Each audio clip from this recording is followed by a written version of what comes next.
are these people? We were going to talk about Jose Andres, right? CIA's favorite chef. By Max Blumenthal over the Grayzone, right? I stole this out of Consortium. This is U.S. State Department's favorite celebrity chef builds Gaza aid dock with stolen rubble.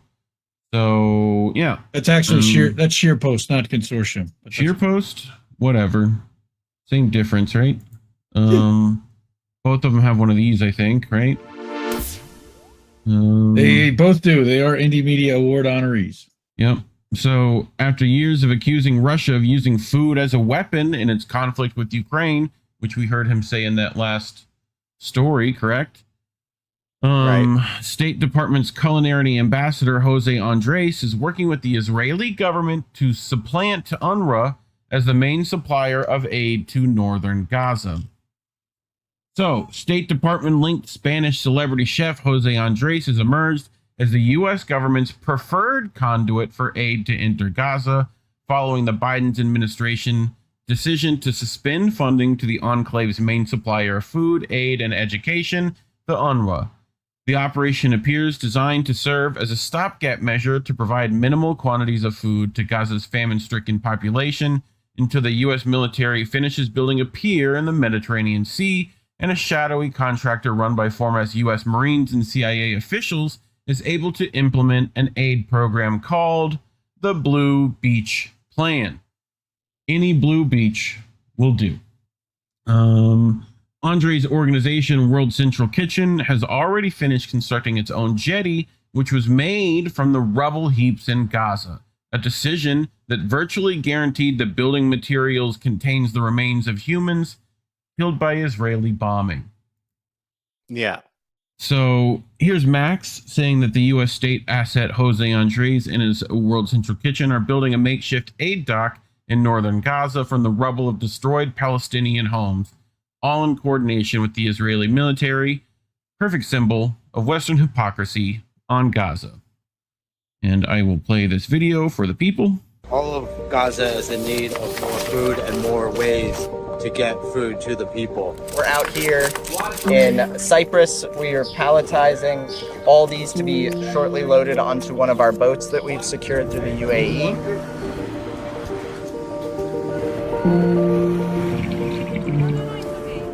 Loaded with 200 tons of food aid for the people of Gaza. Today, and in a historic moment, this boat is going to arrive in the next few days.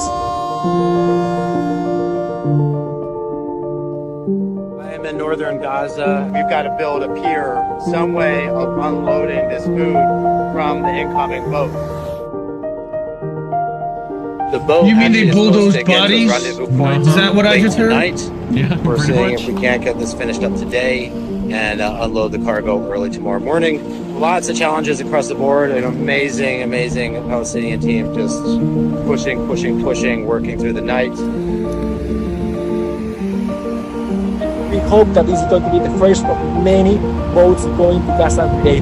Things are looking okay. We're going to work all day today through the night and see later this evening as to whether or not we can receive the boat early tomorrow morning or Saturday morning. First ship that's come to Gaza since 2007. Full of 200 That's a very Sean Penn feel to it. Of food. Yep. Yeah. We had to build this jetty to do so out of rubble. The head contractor, even whose houses are right up here, both those houses were bombed, and he actually went and collected the rubble from both of his homes to help build this jetty to help bring more food. I'm actually on the pier in Gaza Strip. We just received our first boat and the first barge.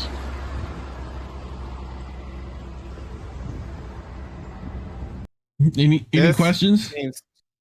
This just seems way too produced in order. It's a movie.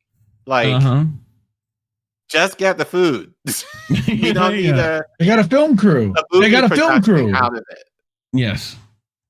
Yeah, I agree with Indy. Very Sean Penny. So, which is we'll get into. There's parallels for sure. Anything you want to add, Indy? Yeah. Yes. It's nice that, well, also the pier, and the pier being built out of the rubble of the buildings that were destroyed in Northern Gaza. You heard he said we're in Northern Gaza. Did I hear him say we're in Northern Gaza? Yeah. Yes. There's no people are allowed in Northern Gaza. Isn't that one of those quote unquote kill zones that they've set up? So unless you're basically allowed to be there by the IDF, that allegedly that you're going to be taken out, including if you were even an Israeli hostage that figured out how to get free or that got released. Yep. Allegedly.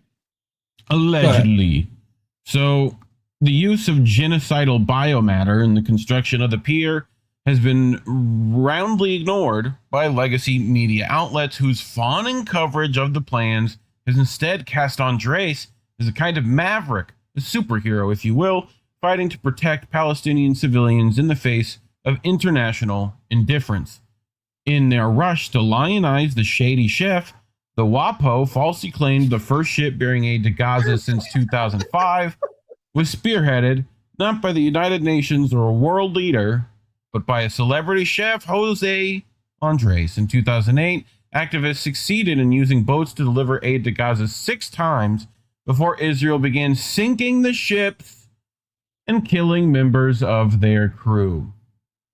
Remember how that guy said it's the first boat? That's what I mean. It's a message, right? It's a message. Yep. So I press the arrow, go to the next button.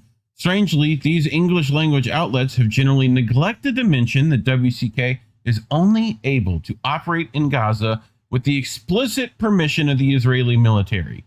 The New York Times was an exception, noting in a glowing profile of Andres' group that the Israel military helped World Central Kitchen's operation, providing security and coordination, and that every step was carried out with permission from the Israeli military. Nothing goes in without Israel's permission, Andre himself conceded in an interview with NBC News.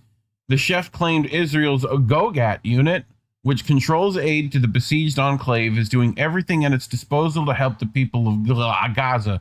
No, you don't. But that its hands are tied by the military operation, right? So on October 16th, when Spain's then Minister for Social Rights, Ion Belarra, condemned Israel for conducting a genocide in Gaza, Andres immediately jumped to Tel Aviv's defense and demanded her resignation. So here she is, Ion Belarra. His government is carrying out war crimes in the Gaza Strip, massive bombings, water and electricity cuts. They are not letting in humanitarian aid. Denouncing the genocide is not aligning with Hamas. It is a democratic obligation. Silence, complicity with terror. So here's Andres' response. You, as minister, have to first recognize that the Hamas attack against civilians is a terrorist act, and that Israel is defending its citizens. Then you can ask for restraint and respect for the lives of civilians in Gaza. In the end, we must ask for the containment of all parties, but never support terrorists and aggressors. Do you also support Russia, who has killed children and women and old people and civilians? I have not heard you say a word against such a massacre. Are you pro-Kremlin and pro-Hamas? You do not represent me or Spain. She does not deserve to be a minister. President Sanchez should remove her from her position. Sounds like a CIA asset to me. Yeah, and a Karen. But what do I know? So Andres has collaborated closely with the U.S. government since early 2023. The celebrity chef has worked with the U.S. State Department as a member of the so-called American Culinary Corps, a new partnership between Foggy Bottom and the James Beard Foundation. When Andres gave a softball interview to U.S. Secretary of State Anthony Blinken on his podcast this February. You can't even give him an H. He's Anthony. Anthony, their warm and comfortable relationship was on full display. So, you are this fascinating man who graduated at Harvard. You even play guitar. You have 3 songs on Spotify, Andres gushed during his first question to the top American diplomat. You grew up in New York, in Paris. You're fluent in French. What do you remember eating as a young man growing up in Paris? Like, what is this, a date? Are you on a date? This, I was unfortunately, look, he's not. Go ahead. No, I was watching Counterpoints, sadly, earlier today. And who was it? Who's the blonde chick's name? Emily. Yes. She mentioned they were playing the Hillary interview with on Jimmy Fallon. Yeah. So we've seen that viral clip where Hillary basically was like, "Get over yourselves" in terms of, you know, having Biden or Trump as nominees for the election. And Emily went on to continue that she watched the whole segment and basically Jimmy was fawning over Hillary, essentially. Yeah. Like during that whole interview. So this is kind of what this reminds me of. Andres is kind of like fawning over Blinken, just basically like, oh, you beautiful, beautiful man. Like, you I handsome man. Like, oh, right. So well, he's got to kiss the ring. That's his boss. Come on. Let's call it for what he's a multi-gazillionaire.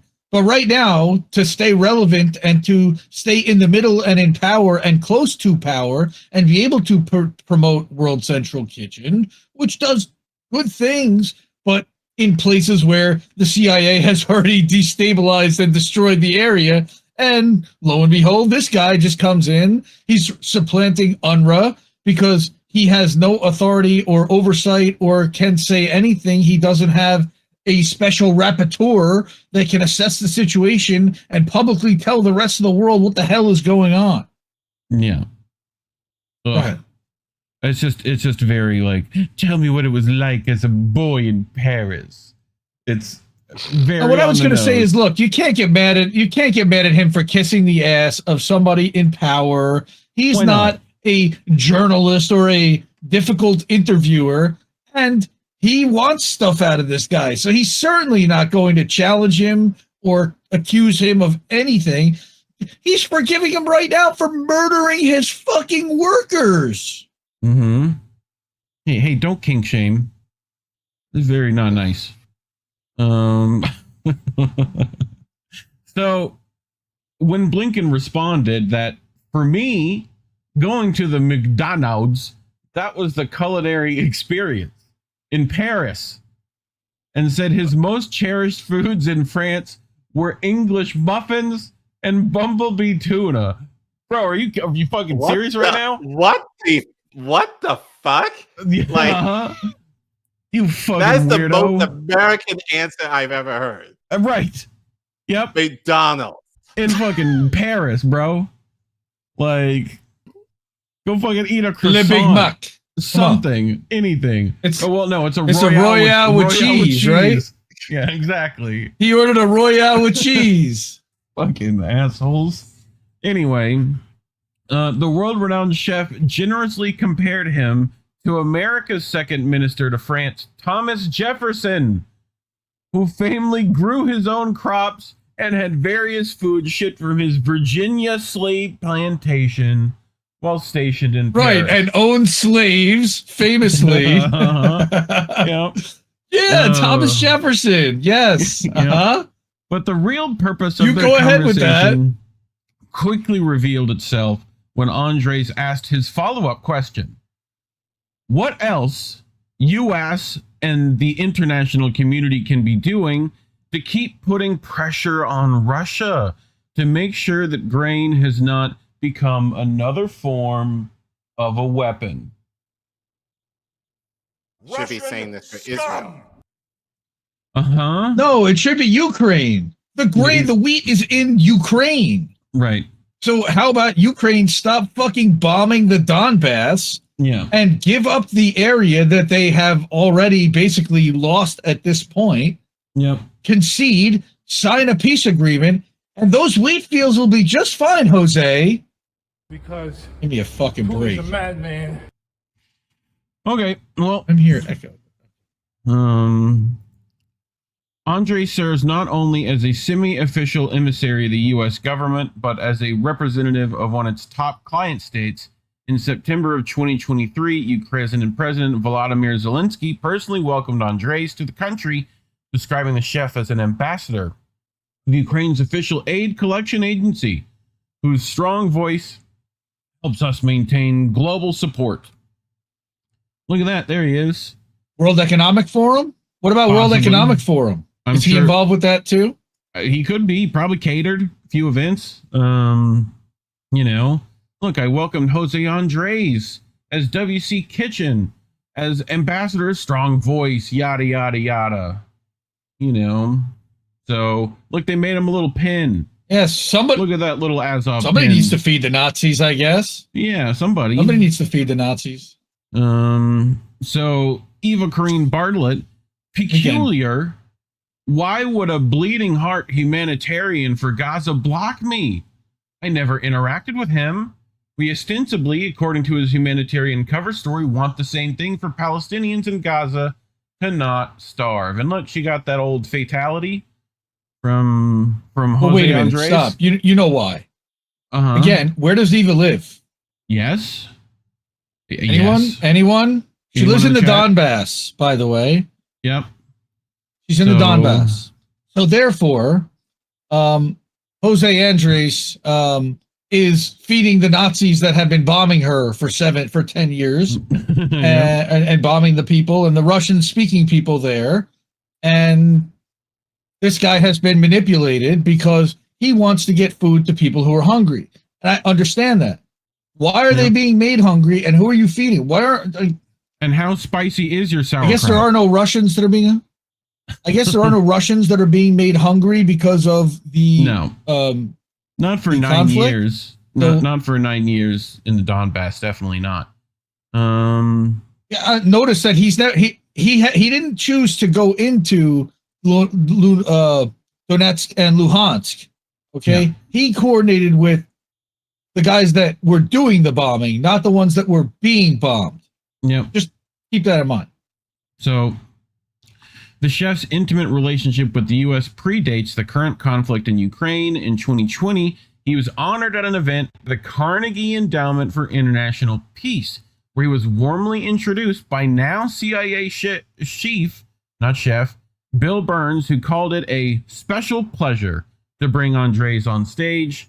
The result of this collusion appears to be a series of double standards that treats the lives of Palestinians as secondary to those living under the U.S. government's preferred regimes, a disparity which was unintentionally highlighted by recent headlines from U.S. outlets who conducted interviews with the chef. In April 2022, Axios wrote, Jose Andres, Russia is totally using starvation as a weapon of war.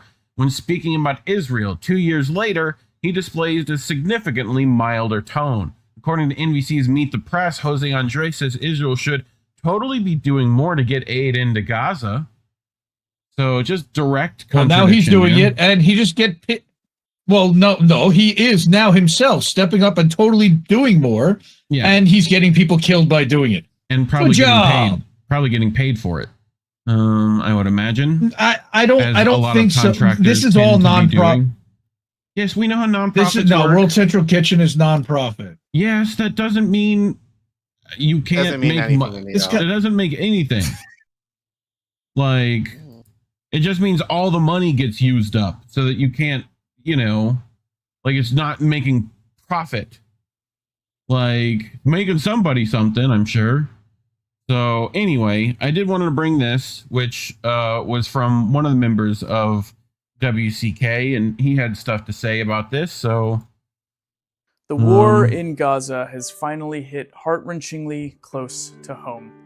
When a 7.5 magnitude earthquake rocked southern Turkey last year, I traveled from Ukraine to the Turkish city of Osmaniye to assist in the relief efforts. My project became part of the broader relief efforts spearheaded by World Central Kitchen in the region. During this time, I came to know and befriend several of the amazing people who make up the World Central Kitchen team. On that team was a man named Damien. I left before getting to know Damien, but several people who I got close to would come to call him a very dear friend.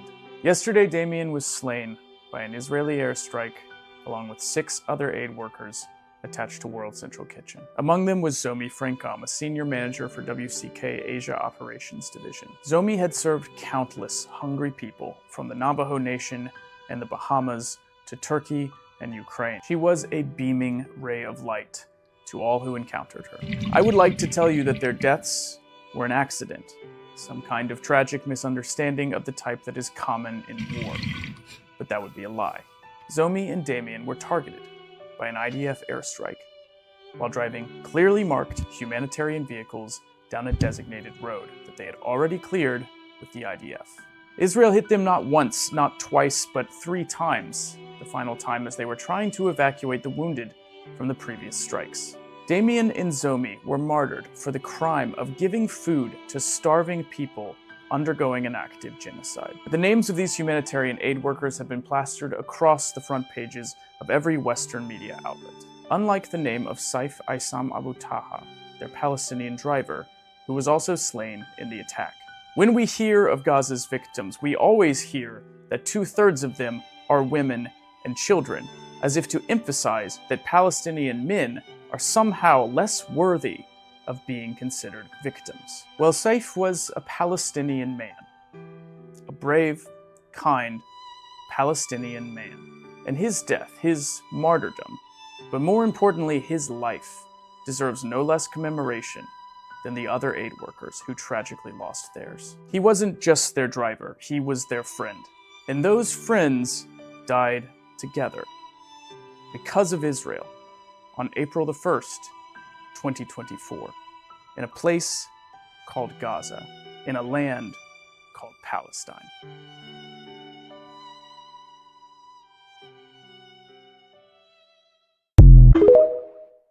Well, that's the only person I heard talk about the driver, so wanted to bring that. Anything to add? No? The war. I think he did a pretty good job of saying it all. Yeah. Care Bear, anything to say before we get out of this story? No? Okay, well, talking about this stuff is why we're demonetized, which is why you can go to ko-fi.com/Indie News Network or scan the QR code on your screen, or if you're in the live chat, you can hit !donate and send us a super chat that way. And if you can't give monetarily, like and subscribe, share. It's important. We're heavily suppressed. Leave a comment. Let us know what you think. Help us get to 2K subs. We're getting there.